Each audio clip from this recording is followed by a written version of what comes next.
In this video, I will recap the entirety of the Fortnite Chapter 4 Season 3 lore and what you need to know going into Chapter 4 Season 4. So without further ado, let's dive right into the video. Now, to start it off, we gotta start all the way back at the beginning of the season when, seemingly for no reason, half of the map caved in and a giant hidden jungle biome was underneath the map. Why? We don't know. Where'd it come from? We don't know. Where'd all the rubble go from the giant collapse that just happened? We don't know. Nothing is making much sense at the start of the season, but have no fear. Nothing makes sense for the entire rest of the season either, so it actually doesn't get that much better.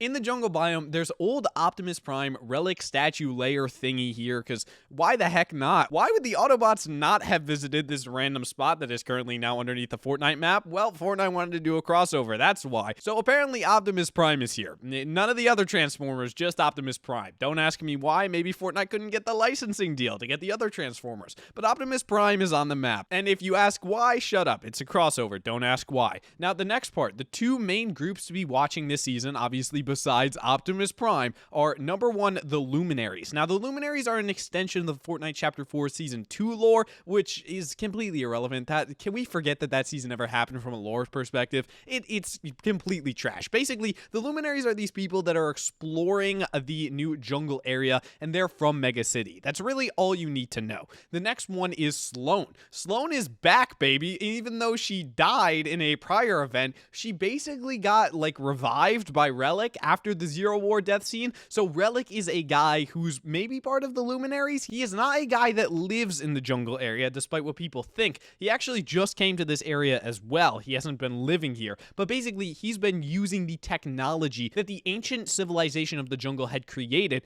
to save Sloan's life. Why did he save Sloan's life? That's a great question. We have no idea why. But basically, through this, we learn that this jungle biome used to be the home to an incredibly advanced civilization that had insane technology, but they are all gone. None of them are there, and we don't know if they all died or if they all left, but there's no corpses there, so we're guessing that they all left. Why did they leave? Let's keep figuring that out. Now, next up, Sloan realizes that there's this apparatus thingy in the rubble, and quickly realizes that if the Luminaries, that group from Mega City, can help her rebuild it, or at least clear the area around it, she can get the required energy to power it up and see what it actually does. Now, in order to power it up, she needs to use refined kinetic ore, which also brings back a thing of the Season 1 storyline of Rift Warden and Stellan, but again, we're going to ignore that for now because Rift Warden Stellan is cool, but he's not really that important to the season. He just kind of had a cameo. It doesn't really matter. Basically, we're going to gloss over that because it doesn't matter. That's why we're doing that. So basically, all in all, Sloan realizes that she needs to power up the apparatus in order to figure out what happened here. A lot of speculation is going on as to what the apparatus is, so basically, by referencing a ton of different sources, I can tell you guys,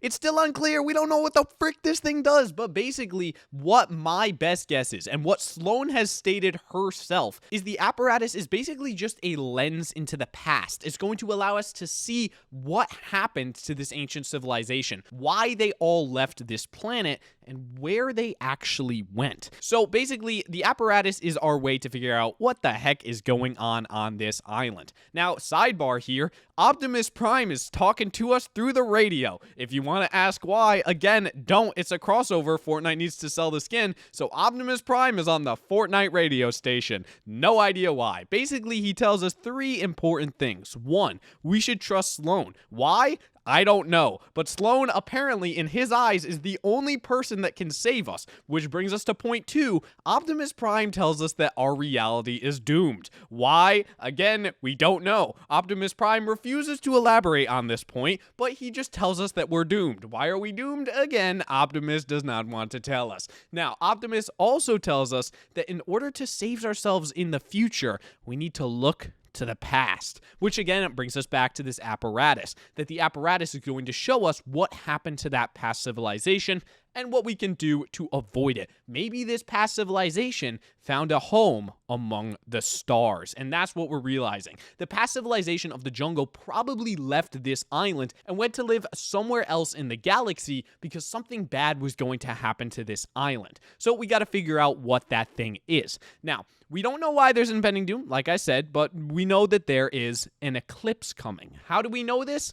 Great question. I'm not really sure, but it just kind of pops up that we know that there's an eclipse coming. Basically, I think the apparatus is predicting it, which is also looking back into the past and seeing that an eclipse came before. So most likely, this eclipse was the reason that the ancient civilization evacuated the area. And with how smart the ancient civilization was, they would not evacuate for a light reason. I mean, they had incredible technology, so undoubtedly, they could basically fight off against anything. So I'm guessing that this eclipse is something horrible that we must avoid at all costs. So through this, we know that an eclipse is coming. And there are theories here. Okay, let me break these down for you. There's theories that the last reality's cube cradle is going to cause the eclipse by being the thing that blocks out the sun, therefore creating the eclipse. But this doesn't make sense because, okay, we can predict that the eclipse is coming, and it came before to the island. But how do we predict that the cube cradle is coming? Like, unless we can literally see into the future, the only way you can predict an eclipse is by looking at the lunar rotations of an intergalactical mass, which basically just means that, like, we can figure out when a planet is rotating around our planet so that it intersects with the sun and it blocks the sun's light,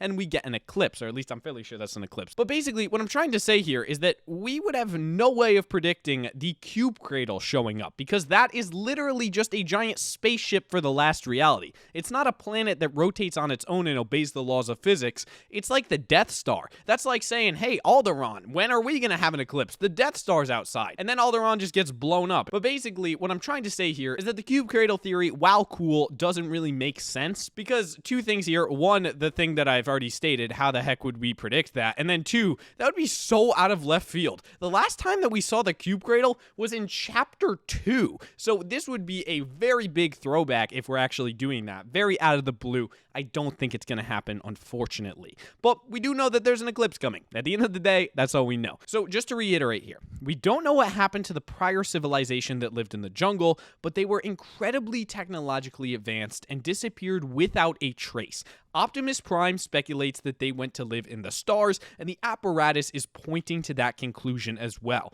But what is this eclipse? What is it going to do to the island? Are we all going to die? Wait until Chapter 4, Season 4 to figure that out, apparently, because Fortnite is telling us nothing. We have no idea what's going on. And the teasers for Chapter 4, Season 4 aren't helpful either. We've got the most random side plot line that's teasing the next season. For those who don't know, there have been random side quests where we're basically delivering stuff to this collector guy. There's basically this dude that we're bringing stuff to and kind of selling it to him, and he likes collecting things. His name is Kato Thorn, and that is the teasers for next season. Fortnite is teasing next season by going to a bunch of the top content creators and giving them these, like, thank you for the addition to my collection things, like some freaking General Grievous meme. But basically, Kato Thorn has nothing to do with the eclipse, seemingly, but maybe he does? Maybe he collects planets, and he's gonna put one in front of our world, and then it's gonna make an eclipse happen? We have no idea what's going on.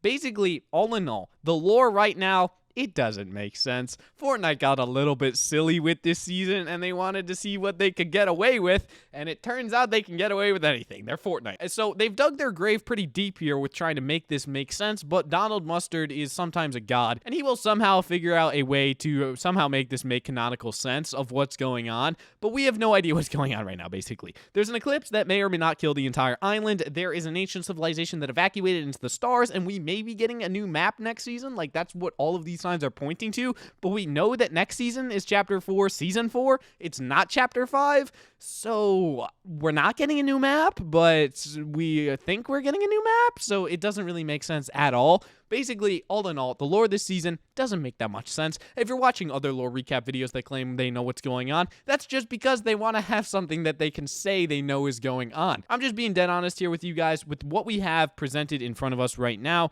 the lore is really bad. This season is not great, and it doesn't make that much sense, but Fortnite will somehow figure out a way to explain it with the start of Chapter 4, Season 4. So basically, the moral of this story is that wait until Chapter 4, Season 4 comes out on August 25th, and I'll be covering everything new about the lore and everything new about this season when it does actually drop. But for now, that is the lore of Fortnite Chapter 4, Season 3 recapped in kind of a short video. This is way longer than I thought it would be. Basically, all in all, we got no clue what's going on. But thank you guys for listening. Thank you for learning about the lore. Thank you for listening to me ramble for about 10 minutes. But overall, that is the lore of Chapter 4, Season 3. If you guys did enjoy this video or find it helpful, then please consider leaving a like on it and subscribing to the channel, as that would help me out a ton. I hope you guys all have an amazing day, and I will see you guys in the next one.